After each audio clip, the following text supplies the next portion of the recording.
feel like sometimes life is really mental. Dude, that's actually a really good name for a podcast. Even when you lose all hope, you go deeper than you've gone. Hold on till you can't no more. It's really mental. I used music as a tool to make myself a boat.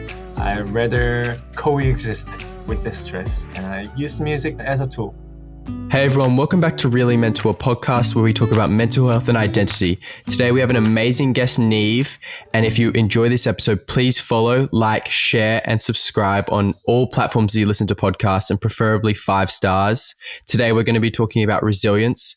I want to get straight into it and ask you, Will, has there ever been a time where you've had to show resilience in a situation? Definitely. So to start this off, and I'm very excited today to have our first K-pop artist on. It's going to be the first of many. So very excited to kick things off with NIve. I wanted to start things off by defining resilience, the capacity to recover quickly from difficulties and toughness, or in other words, to spring back. I think for me, how I resonate with this is just all of my low points, whether it's with my career. When I left the music group I was in, we were doing really well, and I really had to start from scratch in music sense and career-wise. It was really destabilizing for my identity because I've had to rebuild everything from scratch. And throughout those times, I think what kept me going was just I had this belief inside that I would come back stronger than ever, and then I really could do something with my music. So starting from scratch again with my music, I think definitely in a career sense, I showed a lot of resilience in doing that because it took, it's taken a couple of years just to where I am now to really get set up and in a good place again. I think as well, just mentally, I think back to times when I was struggling with lots of depression and anxiety and just going through those times and realizing a lot can happen when you work towards your development and you allow time to pass. You actually do overcome a lot of things and you can be very resilient. I agree with you. I think that people think resilience is always like going through such like a really hard thing and then getting out of it, which I think like, yes, to an extent, but I think from a day-to-day perspective, we all have challenges we have to face, and it's how you are resilient towards those challenges and how you kind of like climb over those little mountains and those little challenges each time. That's still showing resilience and keeping forward and following your goals and your dreams and what you want to do. Yeah, every time you wake up and decide you're going to try your best and it's going to be a great day, you're going to get out of bed, that is showing resilience as well. So with that in mind, we are welcoming very excitedly NIve to Really Mental. Woo! Just want to let everyone know that we have an Amazon AMP show every Sunday at 7 p.m. PT and 10 p.m. ET with amazing guests similar to the podcast. Please go check out the Amazon AMP app and follow us at Really Mental. So, NIve, can you tell us a bit about yourself? Yes, sir. I go by the stage name as NIve. My original name is Jisoo Park. I use that name as the writer and producer. I write songs to express myself, mostly about myself. You can just think of me as the friendly, just neighbor musician who just does music as if he's writing diaries. Cool. That's weird, but yeah. No, I love it. Well, I think every intro for each guest is slightly different. And so I like that. It was uniquely you. So I think that your music as well, it is very personal. I know that you touch on subjects around, talking about your feelings, mental health, which is obviously what we do here with Really Mental. I guess I wanted to also have you touch on, just before we hop into the conversation, you write for other artists as well, and really big artists. Could you tell us some of the artists you've worked with recently? So I started with EXO, Chen, BTS, Gravity, CLC, Paul Kim, Sam Kim, EXO as a group, Chen as solo, Super Junior, more and more. I think all, Prolific. Now that I'm like talking about it, I'm thinking like as I go, I'm like, I did write songs for different artists. I want to bring it back to NIve as a kid. How would you describe yourself? I was very quiet. I love to read books, not these days. And I was very more like a calm. I could be friendly when I was young. If people talk to me, but then most of the times I just didn't talk that much. So people thought that I was maybe sometimes mad at something, but I really wasn't. I was just thinking about stuff, and people just thought that some people thought that I couldn't talk. How did you find music? It's more like a music found me. Because at the time I really wasn't interested in anything, but I could feel that this insecurities or all kind of feelings growing inside of me. And when I was hearing music, I could kind of get away from what I was going through, everything, all the feelings that I was going through. I could get away to this different dimension, and I could just freely express myself, and just listening to the other people's music were more like experiencing different universe. So that was more like getting in touch with music moment. I wonder, how did your parents take you getting into music? Were they excited? What was their reaction? Well, my parents, I spent my elementary school years in Korea. And, some people think of Asian parents be more like scolding and bold about like you have to study a lot. My parents were far from it. They respected.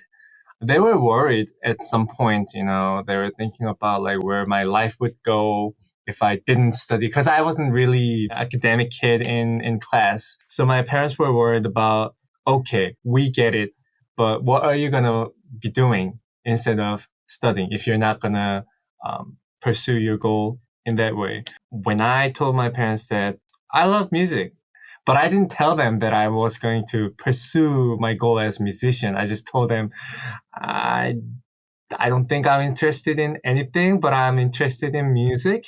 And I could tell that they were happy. But at least I had something to focus in. When you were a kid, I was reading that you really liked to play the clarinet. Mm-hmm. What made you fall in love with playing the clarinet? My mom knew that I was quite capable in playing instruments. So she instead asked me, how about I play wood instruments? And I thought clarinet was really cool. So that's how I got in touch with clarinet. And after that, I participated in this like music competition, and I got third place, second place. Wow. And that's the time that I felt like, oh wow, I'm good at something. So I think from that point on, I kind of kept on doing it, because that way I could shine a little more, and express myself a little more. I'm glad you had a good experience, and you were obviously talented when you were playing. So my question is, are we going to hear a clarinet on one of your next songs? Well, you already heard some of the clarinet for BTS song. And for me, yes, you guys are definitely going to be hearing my clarinet playing in some of the music, upcoming music. That's so cool. That's exciting. In modern music, that isn't an instrument people necessarily go to, I would say, but I'm sure you're going to make it work. All your music sounds dope, so it's going to sound cool. Well, I know you've like lived in a bunch of different places, like Right. South Korea, Australia, a few different other places like the States and stuff. How have those different places like influenced who you are today? If you listen to my music, it's kind of like in all kinds of different places. It's pretty nomad. And I've been having nomad lifestyle. I've been living in Korea for 13 years and moved to Australia. There, the first artist that I was introduced to was Matt Corby. Oh, yeah. We spoke to Matt. You spoke to him? Really?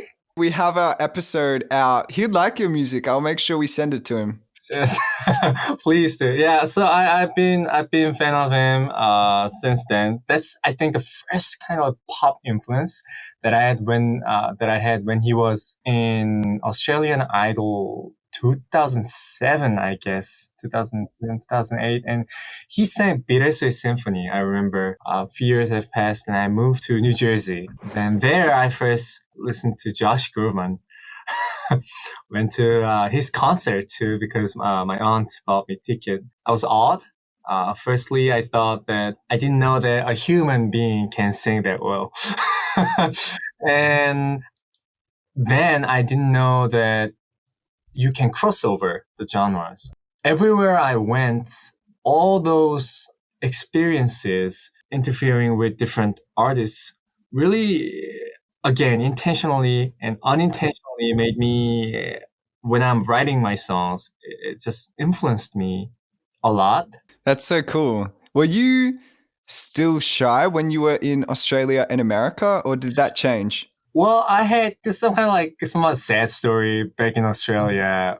When I moved to Australia, I couldn't really speak English that well. Everything seemed scary. And one time my mom made me this huge homemade food and she made it times double. She doubled it so that I could share it with friends. And I didn't have friends. So I went to school toilet, bathroom, and I sat on top of the bed and I was just like eating myself. Oh. Yeah, that's sad. But and then my teacher found out about that and she told me, why don't I join choir? And there I kind of got courage to talk to people. And from there on, I made friends. I worked as proper human being, socializing. Yeah. I was quiet, but I had friends. We're talking today about resilience. During those times when you struggled, was it friends that was the main thing that sort of helped you get out of that? Or was it music? What do you think would be the main sort of factor that got you out of those places? To be 180% honest with you guys, I really didn't feel the need of overcoming that stress. I used music as a tool to make myself a boat. So that was kind of like my life. I never got away from the river because I kind of knew that the more I tried to get away, I knew, knowing myself, I would drown a little deeper in a negative way. So I rather coexist with the stress, and I use music as a tool. Are there any other things that you do to like coexist with the stress? Because that's a really interesting point you made that I've never actually heard before. How have you been able to do that in like a healthy way? The answer to that would be very cliche. I wrote songs, but I wrote particular songs like the first single that I released in 2018. It was called "Getaway," and the second single was called "Tired." Love that song. Banger. Thank you. So when I was writing that song, "Tired," I just talk about me being tired. I wrote the song in 30 minutes, just sitting on the couch. I felt like drowning. I just wanted to express how tired I was, but I never gave an answer to how to be over with tired. But I wrote this song to get away from me being tired by not giving answer, but just expressing. Yeah. Just expressing itself was me coexisting with stress, just acknowledging it. Wow, that's interesting because I'm reading the lyrics and you actually do make reference to the water. How do I breathe when I'm underwater? Please don't tell me it's a part of the growing. I'm sick of this pain. So were you thinking of that sort of analogy when you wrote this song? Or have you realized that after writing it? I realized that after writing it. Because at that time, I didn't intend to write this lyrics or that lyrics or like in this way, that way. I just wrote as I went. Yep. If there was like random person in front of me, I would speak the same thing. I would say the same words. So you would have gone back to Korea when you were around 18, right? Mm-hmm. What were you doing? Can you talk us through sort of the start of your artist journey? So I went to college. It was called Mannes College of Music. I majored in classical clarinet there. Went there for a year, and then I decided to take a leave of absence in 2011 because I felt like there was one day that I forgot to bring clarinet. And my major is clarinet, but I brought guitar to college. That day I realized that I needed something else in my life than just playing clarinet. I wanted to do busking, it's like singing on a street or join different groups, groups of people just singing random songs singing institute or something like that. I just needed some new vibe. I started uploading videos on YouTube, and one video went viral. It wasn't YouTube, it was called View. One of my videos, I sang All of Me by John Legend, and it kind of got viral. People has been listening to it over and over again, and it went slightly viral on YouTube. And there I got contacted from Korean audition program. It was called Superstar K Season 6. It's more like American Idol. I thought it was a good opportunity, and I wanted something fun. So I went to audition as a New York auditioner, and I passed. Then I went to Korea, and everything started from there. It was a brutal show, to be honest. There I realized the face of the music industry, K-pop industry too, in Korea. What was brutal about the show? The schedule, I had to lose weight. Oh, dude. Harsh people, harsh managers, and desperate people, desperate musicians too. I had hard times talking about things with them. I felt very guilty of becoming, like top 11. I ended in top 9 in the show. But the journey through there, I honestly wanted to enjoy music, but I realized that enjoying music wasn't enough. How did it make you feel? Very vulnerable, insecure, felt like I didn't want to pursue music as my goal. What made you want to continue? I didn't know any other way to express myself other than music. Music really wasn't just a tool. It's in my blood. Giving up on music would be giving up on myself. So I couldn't do that. So I still wrote songs, and new path opened up for me. Thankfully. From that point, when did you become, a producer, a songwriter? Because that's obviously a very different thing to singing other people's songs. As I continued with writing songs after songs, releasing songs by myself and through the other artists, there have been times where people started calling me producer. I didn't position myself as producer. As I kind of grew my categories, there have been times where people now acknowledge me as, wow, he's a producer. And I'm very grateful and thankful, but I never intended to become a producer. That was my goal. I really wanted to be somebody who can do everything, who's like all rounder. But I also knew that I had to work really hard, and I wasn't really up to the point where I can proudly say that, oh yeah, hey, I'm NIve, I'm producer. The opportunities were given. I don't think I earned it, just because I just know there are people who try harder than I do. And still the opportunities haven't given. I really think that that's what I should be thankful and grateful for. And I still feel weird. I still do feel weird about writing songs for many famous artists. And now I'm at a point where I'm starting to realize that you can be rich and poor in heart. And if I have to choose between those two lifestyles, I would go for the second one. Can you tell us a bit about the K-pop journey and the K-pop industry? I know that there's a system that is pretty different to, say, in America, Australia, where artists go into academies. Can you speak sort of on how the industry works? Mm-hmm. Well, to segmentize K-pop industry, there's so many. There are label, there's management, there's publishing side, and there's promotion side. So management and promotions, I guess, is the same thing. Well, label is artist carrying business, right? And we all know what label is, but then again, Korea, we have this specific system. We're more like systemized. Let's say that we have the idol system, where we have to take care of, let's say, 7 to 13 people, or even 20 some odd people. I know some companies make them to stay in the same house in different sectors, and then they pay for their expenses.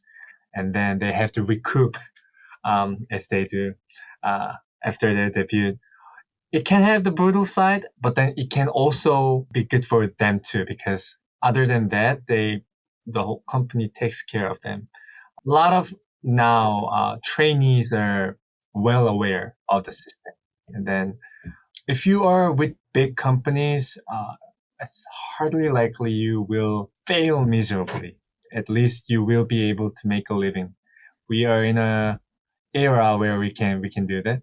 Before, like 10, 20 years ago, it was very hard for artists.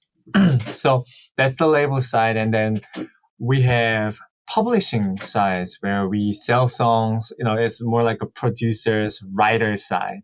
So I'm kind of like in both, but these days I'm working a little more as the publishing sides. But I really didn't stop pursuing my goal as an artist. I'm still doing that too. The publishing side, we have arms of publishing company where we take care of all the royalties and writers' royalties. We manage writers too. Our company actually sends all the leads. Let's say that this company wants this type of songs for this artist. We get their leads, and then we send it out to the writers, and then we collect songs from the writers, and then we pitch it to that label, and then the label, there's a sector called A&R sector, right? And people there select and listens all the songs and select the songs, and that's how the businesses work. For your project, you also have a pretty big fan base in LA. That's one in the top 5 cities. And so America as well. Where do you feel like you sit in the industry in Korea? Because your music reaches outside of that as well. Yeah, that I'm trying to figure out myself these days too. I would say more of an international side. East Asian coast and coastal area of like LA. International fans are more active. Yeah, they're the ones who made fan clubs. They're the ones who... Really? Yeah. I would think that it'd be more Korean fans that are very engaged. That's what we thought. But then thankfully, I have fans from all around the world, which I'm very grateful and thankful. I'm surprised that I have fan base like that. So I feel very sorry so our fandom name is called NIverse. I feel very sorry these days because I haven't been posting anything on Instagram recently.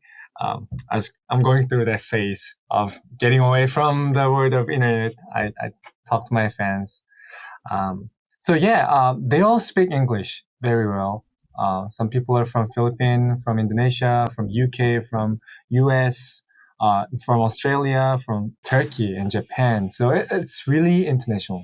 Outside of that difference, maybe with the fans, how would you say the industry is different between America and Korea? I think we're going through the era where those two big whales are combining. I think we're in the era because we have BTS, now we have NCT, now we have different artists who are being truly aware of Western countries too. Before, we were only influencing bit of UK, Japan, most of the Asian countries, but not US. Even the era of Gangnam Style, it wasn't as truly recognized. In my own opinion, it wasn't. It kind of opened the path, but then it didn't really place K-pop in Western countries like mindset. But then now with BTS, it's now really truly becoming the international. So I think those two industries are combining together. I would say there's not much of a difference these days. But the culture difference is still there. Contractional difference is still there. It's interesting hearing from you and getting insight on that. I'm wondering, with the amount of songs that you write, I know for me personally, sometimes I can actually feel a little bit numb to the putting into the emotion into a song because I'm just going through a bunch of songs. How do you keep that sort of, I guess, spiritual input that you're putting into every song? And do you ever feel a bit sort of, oh, this is just another song? There wasn't any songs that this is just a song. Every songs I write, there were like my emotional struggles or emotional just like happiness too. So my slogan is it's okay not to be okay. So it's really okay not to be okay. And that goal that I have inside my head is that I want people to not feel what I feel, but I want people to know that they're not alone. Because when I was introduced to music for the first time, that's the time that I felt like that I realized that, oh, so there were people who felt the same way as I did. So I feel like releasing mirrors after mirrors so that people can look into themselves and then realize that, oh, this is how I'm shaped. This is how I look like. And oh, so there are people who are like me. And just knowing that and acknowledging it is very helpful. And I have passion to continue with that. I think that's how I cope up with just keep on going, keep on writing, that passion. Who would you say is an artist in Korea, in K-pop, that you're really excited about? NCT, the SM Entertainment, NCT is going to be the next, I think, huge influence. Also, that gets me excited because they have this like concept. Their theme is neo-culture technology. So when the owner of SM Entertainment introduced that idea that this group in 2014, this group will be the next generation. So there will be 21 people in this group, and then they're replaceable, which means that it's not AKB48, like it's not like Japan Idol, but they can be group, they can be unit at some point, they can be whole group at some point, but there could be same people, but then even if one person's missing, it would be okay. So I was very fascinated by the idea because I know SM Entertainment's history too, at first time I thought, well, they had so many maybe troubles with artists, so they were making group that if one person's missing, it wouldn't matter. That's how I thought. That's what I thought, but then it really wasn't. So they were really setting up this different cultures in one group. It's like NCT U, NCT Dream, NCT 127. And now, when they first came out, people didn't get it. Like they didn't get the concept, know where they're going. But 2022, now everyone knows them. Everyone knows, and everyone buys their album too. So Would you ever join a group or start your own label eventually? I would start my own label at some point, probably in a few years, but cooperating with my label too, a current label as well, but not as a group. Solo all the way. Let's go solo, Yeah. baby. Yeah. No, I mean, first of all, more money. Second of all,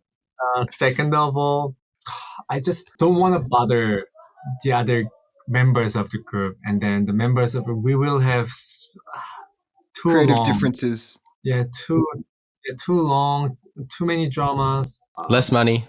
less money, too much time to relate to each other. And now in Korean age, I'm 30, so I cannot do it all over again. No. I want to ask what you are excited for the future. Like you said label, you said solo project, like what's in the next 12 months for you? I'm excited for the oddity of life in the next 12 months, just because I have no idea what's going to happen for the next few days. I'm excited to throw myself into the river of oddity the next few months. Sometimes not knowing anything, it's a good feeling. For me, it is. Some people get very worried. I feel worried, but even their feelings, I will enjoy it and see where this boat goes. But I'm also excited for my, future label as well. If I make one, I'm excited for that. I'm excited to release new songs. I'm excited to be the same. I'm excited to be the same person as I am. And to finish it off, lucky last question. If you could work on any part of your mental health at the moment, what would it be? Working on my insecurity, working on my numbness. I feel like I need to feel a little more these days. Yeah. Before, I was feeling too much. Now I'm feeling a little too less. So I need to figure out that balance. Yeah, so I would want to work on that part. Well, Really Mental is going to come up with a soundtrack for you to cry to. And we're going to test it on ourselves first, of course. And then we'll make sure we send it to you. It may take 6 months, but we'll be working every day. Mate, please let me know. I really wanna see how that goes for me as well. And having this conversation to really help me out too. So I really wanna personally thank you too, for making me feel comfortable and relating to this weird self. I think what you guys are doing with mental health, it really helps the world a little more better place and helps a lot of people. I'm sure this will help a lot of people who are going through the similar problems or like similar moments. So good on you guys. Thank you. No, thank you for being a part of it. Yeah, I'm honored. So, Will, I really liked that episode with NIve. I wanted to ask you straight off the bat, what was your biggest takeaway? Yeah. Well, first of all, it was really cool talking to NIve. And again, I really enjoyed hearing his perspective on things, which was pretty different to anything that I've actually heard before, especially when he mentioned being on a raft and sort of floating away and keeping the stress at bay. I've never heard anyone use that analogy, but I'm really glad that he's found that type of framing to manage the stress in his life, which from what he's doing and the amount of work he's doing in music, it sounds like there's a lot going on for him. I also think that him having his parents as a really good base of support, it was really endearing to me. I just think that that's pretty cool to have parents that you can have those conversations with. Yeah, no, I thought it was really interesting, the point he made about processing his emotions through music and having something that allows him to kind of deal with these emotions and let them flow in a sense. Because I think you always have to find that thing, whether it's sport, whether it's music, whether it's crying, whether it's sitting and meditating, whether it's journaling. Like you have to find something that works for you that helps you process and develop your emotions in a healthy, sustainable way. And I thought that was really interesting that his was music. Yeah. With us getting busier too, I think that one thing I've realized is recognizing that it's okay to have stress. That's been something that I've recently learned and come to peace with. So hearing him talk about it in that way as well, I don't know, it sort of just made me feel validated with my journey that I've had around it, and just accepting it. And I think that's a huge part of it. It's okay to be so busy sometimes that you're like, I have no time for myself.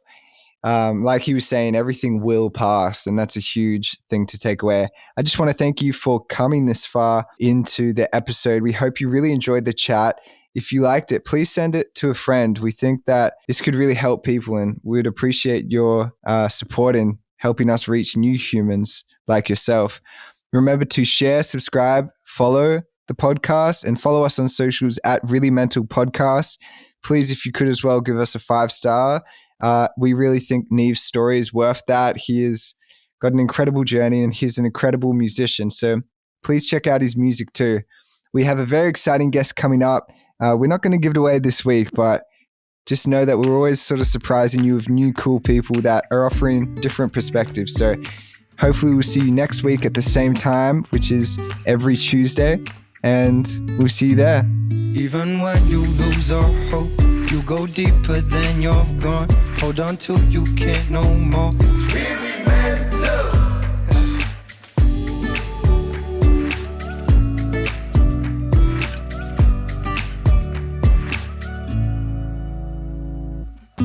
Hey everyone, we have a Really Mental show on the Amazon AMP app. We're going to be hosting live conversations with talented humans like you hear on the podcast here. So make sure you go follow us on the Amazon AMP app at Really Mental, and we want you to know that no matter who you are, you're not alone. So hopefully we'll see you on Amazon app at 7 p.m. PT, 10 p.m. ET every Sunday. All right, see you then, beautiful human. I just want to end this episode today, Will, by like talking directly to the audience, saying like, if you guys are struggling, Will and I aren't like professionals in this field. We're just telling our experiences through stories and kind of just sharing what we've been through. But if you are really struggling, we do highly suggest going to see a therapist and professional help, because they will be the ones that can really help you in your situation. Of course, feel free to share your stories with us and DM us. We want to know what you're going through, but make sure you take the time to speak to a professional, because that's going to give you the most help. That said, we hope that these stories and the people we've spoken to can really help you on your journey to finding that right person, whether it's a therapist or that friend to talk to about it. Make sure you take the time to do that.